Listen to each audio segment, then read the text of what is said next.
Hello students. तो आज हम लोग जो क्वाड्रेटिक इक्वेशन एनसीईआरटी का है एक्सरसाइज 4.4 उसके क्वेश्चन को सॉल्व करेंगे। ठीक है, तो फर्स्ट क्वेश्चन जो है क्या बोल रहा है कि find the nature of the roots of the following quadratic equation, if the real roots exist find them. सबसे पहले नेचर ऑफ रूट पता करना है और अगर बोल रहा है कि अगर रियल रूट है तो उसको फाइंड करना है। पहला क्वेश्चन ये है आपके पास 2x square minus 3x plus 5 equal to 0। ठीक है, अब सबसे पहले इसका नेचर फाइंड करना है। नेचर फाइंड करने के लिए आपको डी चेक करना पड़ेगा। तो a इक्वल टू 2 है, b -3 है और c का वैल्यू 5 है। तो हम लोग d जो है डिस्क्रिमिनेंट के बारे में पढ़े थे कि d क्या होता है, b स्क्वायर माइनस 4ac। ठीक है, और अगर d का वैल्यू ग्रेटर देन 0 आता है तो रूट्स जो होगा रियल एंड अनइक्वल होता है, ये पढ़े थे। और अगर d का वैल्यू इक्वल टू 0 होगा तो रूट जो है रियल एंड इक्वल होगा। यहाँ पे अनइक्वल होगा और ये वाला में इक्वल होगा। ठीक है, और अगर d लेस देन 0 होगा तो रियल रूट्स नॉट पॉसिबल। ठीक है, तो फिर से अगर d का value b square minus 4ac, इसको कैलकुलेट करना है। अगर ग्रेटर देन 0 आ गया तो क्या हो जाएगा, रूट जो होगा रियल होगा और अनइक्वल होगा, है ना, रियल और अनइक्वल होगा। और अगर d ग्रेटर देन 0 हो गया, इक्वल टू 0 हो गया तो रियल होगा और इक्वल होगा, और d लेस देन 0 हुआ तो रियल रूट नॉट पॉसिबल हो गया। तो ये तीन कंडीशन आपको याद रखना। तो यहाँ पे सबसे पहले हम d चेक करते हैं। d बराबर क्या हो गया, b स्क्वायर माइनस 4ac। तो -3 का स्क्वायर माइनस 4ac कितना आएगा, 9 माइनस 40 यानी माइनस का 31। ये देखिए लेस देन 0 आ गया। So the given equation has no real roots. ठीक है, इसके पास कोई भी रियल रूट्स पॉसिबल नहीं हो सकता, क्योंकि d का वैल्यू डिस्क्रिमिनेंट जो है वो हमारा लेस देन 0 आ गया, निगेटिव आ गया। सेकेंड नंबर क्वेश्चन इसी का, ये दिया है 3x square minus 4 root 3x और प्लस 4 इक्वल टू 0। ठीक है, अब यहाँ पे चेक करते हैं फिर से हम लोग। a का वैल्यू 3 है, b का वैल्यू क्या दिख रहा है, -4 रूट 3 और c का वैल्यू दिख रहा है 4। तो यहाँ से d निकालो। d इक्वल टू कितना हो गया, b स्क्वायर माइनस 4ac। तो -4 रूट 3 का स्क्वायर माइनस 4ac, तो 4 का स्क्वायर 16 और 16 3 जा 48, और ये माइनस प्लस हो जाएगा। यहाँ पे कितना आ जाएगा, 12 और 48, ये 0 आ गया। ठीक है, तो जो रूट्स होगा वो कैसा हो जाएगा, हाँ ना, यहाँ पे लिख सकते हो। So the given equation has real roots, है ना, हैज़ रियल तो होगा, इक्वल भी हुआ, इक्वल रियल रूट्स, ऐसे लिख लो, रियल एंड इक्वल रूट्स। ठीक है, अब इसको सॉल्व करना है। तो x बराबर फार्मूला हम लोग क्या पढ़े थे, -b plus minus root under b square minus 4ac by 2a। तो इसको ऐसे भी लिख सकते हो, -b plus minus root under, और b स्क्वायर 4ac को d बोल दो, क्योंकि हम लोग d चेक निकाल चुके हैं तो सॉल्व करना इजी हो जाएगा।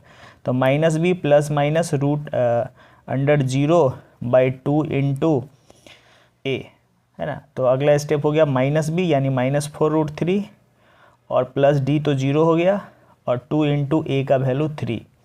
तो ये हो जाएगा 4 रूट 3 बाई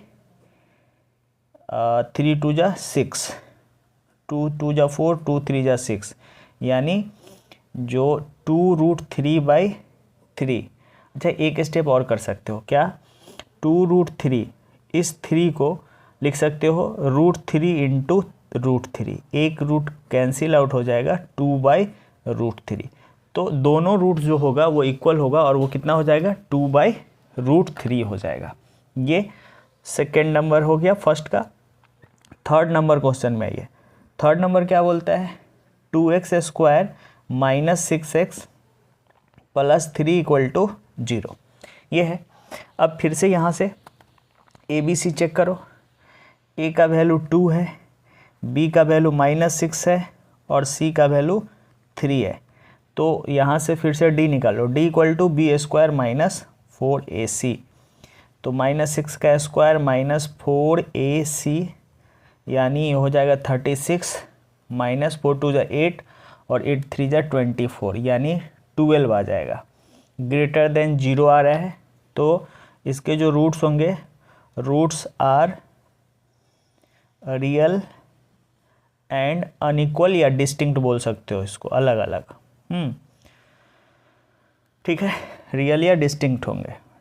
ठीक है, DISTINCT डिस्टिंक्ट। तो अब क्या करना है अपने को, x निकाल दो।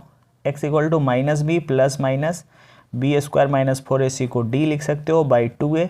तो -b ± √12 बाई 2 × a का वैल्यू 2। तो ये हो गया 6 ± अच्छा √12। 12 को लिख सकते हो 2√3। 2 2 = 4, 4 3 = 12 बाई 4। यहाँ से आप 2 कॉमन कर लो तो 3 ± √3 बाई 4। 4 से ये 2 टाइम्स कट जाएगा तो इसका जो रूट्स निकल के आएगा वो होगा 3 + √3 बाई 2 जो और 3 - √3 बाई 2। तो रूट्स जो है रियल है और अनइक्वल आ गया। ठीक है, चलिए नेक्स्ट क्वेश्चन है सेकेंड नंबर में। Second number, find the value of x for which the following quadratic equation so that they have equal roots. अच्छा, क्वेश्चन में दे दिया है कि इसमें k का वैल्यू फाइंड कीजिए ताकि रूट्स जो है वो कैसा है, इक्वल है ना, रूट जो इक्वल है। तो ये इक्वेशन है। अब सबसे पहले a का वैल्यू 2 पता है, b का वैल्यू k पता है और c का वैल्यू 3 पता है ना। तो यहाँ पे बोल रहा है कि जो गिवन इक्वेशन है, द गिवन इक्वेशन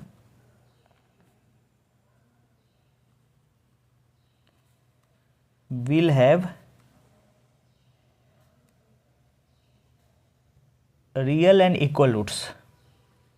ठीक है, तो रियल एंड इक्वल रूट्स का जो कंडीशन है वो क्या है, डी जो है वो 0 के इक्वल होना चाहिए, यानी b² - 4ac जो है वो 0 के इक्वल होना चाहिए। अब b की जगह पे क्या रखोगे, k² - 4, a का वैल्यू 2, c का वैल्यू 3, ये 0 हो जाएगा। तो k² कितना हो जाएगा, 4 2 = 8, 8 3 = 24। k = ±√24 यानी ±2 2 = 4 और 4 6 = 24। तो k का वैल्यू ये आएगा। और ये याद रखना है, इस कंसेप्ट पे बेस्ड क्वेश्चन आपके एग्जाम में पूछता है ज़्यादा। जो कंडीशन बेस्ड है कि d का वैल्यू अगर रियल और इक्वल होगा तो क्या होगा। तो ये याद रखना है, डी कंडीशन याद होगा और दूसरा है उसके सॉल्यूशन। तो 2 मार्क्स का क्वेश्चन देने का चांसेस बनता है। अगला क्वेश्चन जो है इसमें है kx × x - 2 और +6 = 0। और इसमें भी कंडीशन वही है कि जो रूट्स है वो इक्वल, रूट जो है वो इक्वल है। तो अपने को k का वैल्यू, सबसे पहले इसको मल्टीप्लाई कर लो। तो kx² - 2kx + 6 = 0।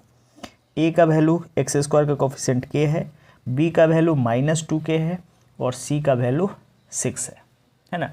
और कंडीशन क्या दिया है कि रूट जो है वो इक्वल है। द गिवन इक्वेशन हैज़, ये बार बार लिख दे रहे हैं अभी समझने के लिए। The given equation will have real and equal roots. तो कंडीशन क्या है, रियल एंड इक्वल रूट्स के लिए d जो है 0 होना चाहिए। तो d को 0 करो यानी b² - 4ac 0 हो जाएगा।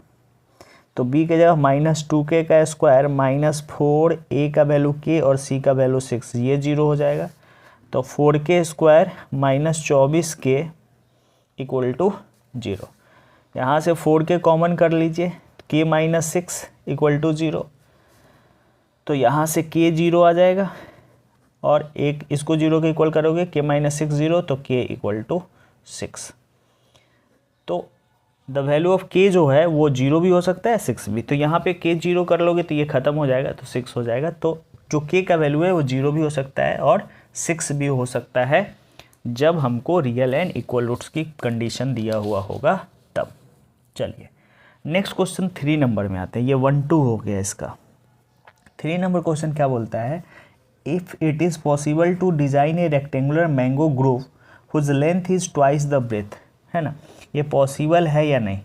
तो इसका बोल रहा है जो लेंथ है वो ब्रेथ का ट्वाइस है, और इसका जो एरिया है वो 800 मीटर स्क्वायर है। ये पॉसिबल है कि नहीं ये बताना है। तो सबसे पहले अगर ब्रेथ को लेंथ 2x है ना, तो let the breadth of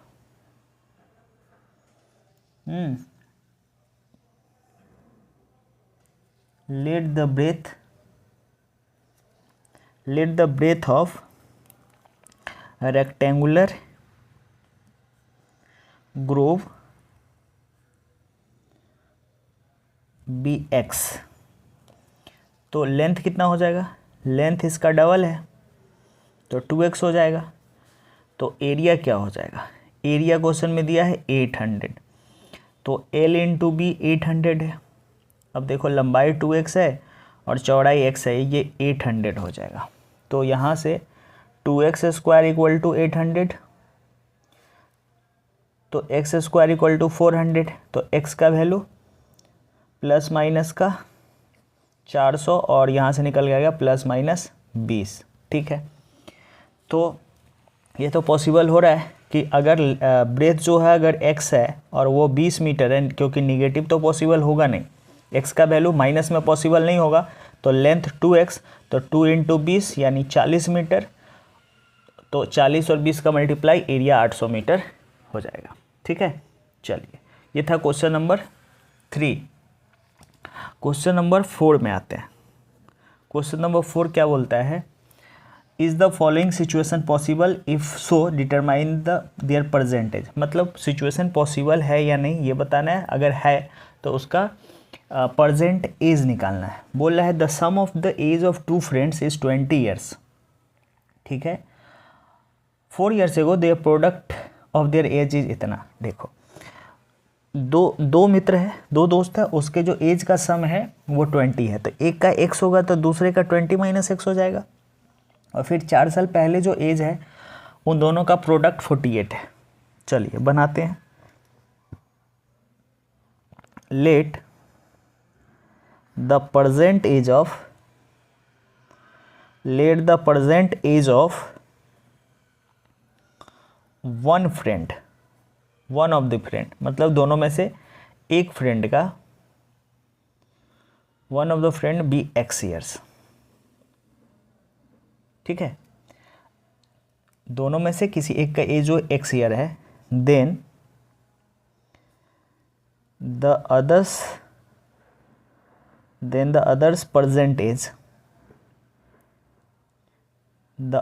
percentage कितना हो जाएगा, ये हो जाएगा 20 माइनस x ईयर्स। एक का एज x है तो दूसरे का क्या हो जाएगा 20 माइनस x ईयर्स हो जाएगा। अब आता है 4 ईयर्स अगो, 4 साल पहले। ठीक है, 4 साल पहले the age of one friend, the age of one friend जो पहले वाला है उसका, तो कितना हो जाएगा ये, तो एज ऑफ वन फ्रेंड हो जाएगा x माइनस 4 ईयर्स। ठीक है, और दैट ऑफ अदर्स मतलब दूसरे का कितना हो जाएगा, दैट ऑफ अदर्स हो जाएगा ये 20 माइनस x, और इसमें से 4 और इसको भी माइनस कर लो, यानी 20 और ये 16 माइनस x ईयर्स। ठीक है, तो 4 साल पहले एक का एज इतना है और दूसरे का एज इतना है। अब क्वेश्चन में बोल रहा है कि इन दोनों के जो एज का प्रोडक्ट है वो 48 है, वो 48 है, क्वेश्चन दिया है। अकॉर्डिंग बाई क्वेश्चन में ये दिया है कि दोनों के एज का प्रोडक्ट जो 4 साल पहले है वो 48 है, यानी x माइनस 4 और 16 माइनस एक्स जो है वो 48 है। ठीक है, तो ये हो जाएगा 16x, एक्स से मल्टीप्लाई करो, माइनस एक्स स्क्वायर माइनस 64 अब प्लस का 4x equal to 48, minus x square 16 4 20x minus 64 और माइनस 48 इक्वल टू 0। यहाँ से आएगा x square plus 20x minus का इतना। अगर माइनस आप कॉमन भी कर लेते हो तो ये निकल के आ जाएगा, एक्स स्क्वायर माइनस का 20x plus 112 equal to 0। X square minus 20x plus 112 equal to 0। अब क्या करना है इसको, इसका अगर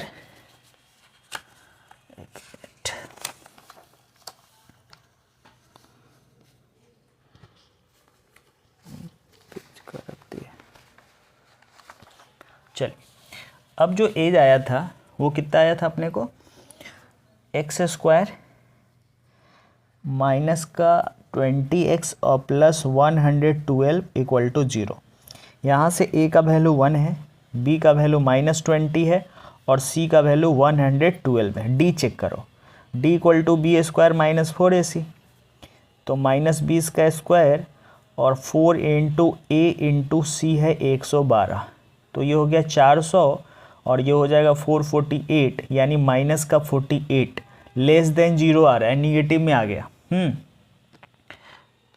तो रियल रूट नॉट पॉसिबल। यहाँ पे ये क्या देख रहा है, real roots not possible, real roots not possible. ठीक है, अगर इसका रियल रूट पॉसिबल नहीं है, the situation is not possible, the situation is not possible. ठीक है, इसलिए ये सिचुएशन पॉसिबल नहीं है, the situation is not possible. ठीक है, ये था आपका क्वेश्चन नंबर 4। और लास्ट क्वेश्चन है क्वेश्चन नंबर 5। क्वेश्चन नंबर 5 देखते हैं। क्वेश्चन नंबर 5 क्या बोलता है, if it is possible to design a rectangular park, ऐसा वैसा ही क्वेश्चन है कि एक रेक्टेंगुलर पार्क को डिज़ाइन करना पॉसिबल है, जबकि इसका पेरीमीटर जो है वो दिया हुआ है, पेरीमीटर जो है वो है 80 मीटर और एरिया जो है वो है 400 मीटर। ठीक है, अब हमको इसमें कुछ पता तो नहीं है, तो मान लेते हैं कि ब्रेथ x है। Let the breadth of rectangular park be x metres. ठीक है, ब्रेथ जो है वो x मीटर है, रेक्टेंगुलर पार्क का जो ब्रेथ है वो x मीटर है। ठीक है, तो 2 into L plus B equal to 80, यानी पेरीमीटर जो है वो 80 दिया है ना, तो 2 इंटू एल प्लस बी जो पेरीमीटर है वो 80 हो गया, तो एल प्लस बी जो हो जाएगा 80/2 हो जाएगा, तो एल प्लस बी यहाँ से निकल के आ गया 40, और हम ब्रेथ को x माने हैं, तो लेंथ कितना हो जाएगा, यहाँ से लेंथ जो है एल निकल के आ जाएगा 40 माइनस एक्स। ठीक है, चलिए, तो लेंथ पता हो गया और ब्रेथ पता हो गया, तो एरिया जो है एल क्रॉस बी ये दिया है 400। चलिए, एरिया दिया है 400, तो एल है 40 माइनस एक्स और ब्रेथ है एक्स, ये है 400, तो 40x minus x square equal to 400। इस सभी को उस साइड ले चलो, तो एक्स स्क्वायर प्लस में आ जाएगा माइनस 40x और ये वाला प्लस में है ही, तो यहाँ से अपना इक्वेशन बन गया इतना, x square plus 40x plus 400 equal to 0। अब आपको क्या करना है, इसका फैक्टर कर लीजिए, एक्स स्क्वायर माइनस 20x अब प्लस 400 इक्वल टू 0। यहाँ से आप x कॉमन ले सकते हो, तो x माइनस 20 का होल और माइनस 20 कॉमन कर लीजिए, तो x माइनस 20 का होल, ये 0 आया। तो x माइनस 20 और x माइनस 20 आप d निकाल के भी निकाल सकते थे ऐसे भी। यहाँ से क्या दिख रहा है कि x माइनस 20 इक्वल टू 0, तो x का वैल्यू आ गया 20। तो जो ब्रेथ था वो x वो आया 20 मीटर, और जो लेंथ था वो था 40 माइनस x यानी 40 माइनस 20 यानी 20 मीटर। तो लंबाई और चौड़ाई जो है वो सेम ही आ रहा है ना। तो रियल रूट्स है और रूट जो है रियल भी आ रहा है, तो ये कंडीशन सिचुएशन जो है वो पॉसिबल है ना। दस द सिचुएशन इज पॉसिबल, दस द सिचुएशन इज पॉसिबल। क्यों? क्योंकि इसका जो रूट्स है वो 20 आया, ये रियल है ना। तो अगर रियल है तो रियल रूट पॉसिबल है, तो सिचुएशन भी पॉसिबल हो जाएगा। तो इस तरह से आपका ये एक्सरसाइज 4.4 कंप्लीट हुआ। ये एनसीईआरटी का था, हमने एक ही वीडियो में इसकी एक्सरसाइज को पूरी को कंप्लीट किया। फिर मिलते हैं नेक्स्ट वीडियो में। वीडियो अच्छा लगा हो तो लाइक कर दीजिएगा और चैनल पे नए हैं तो सब्सक्राइब कर लीजिएगा। Thank you.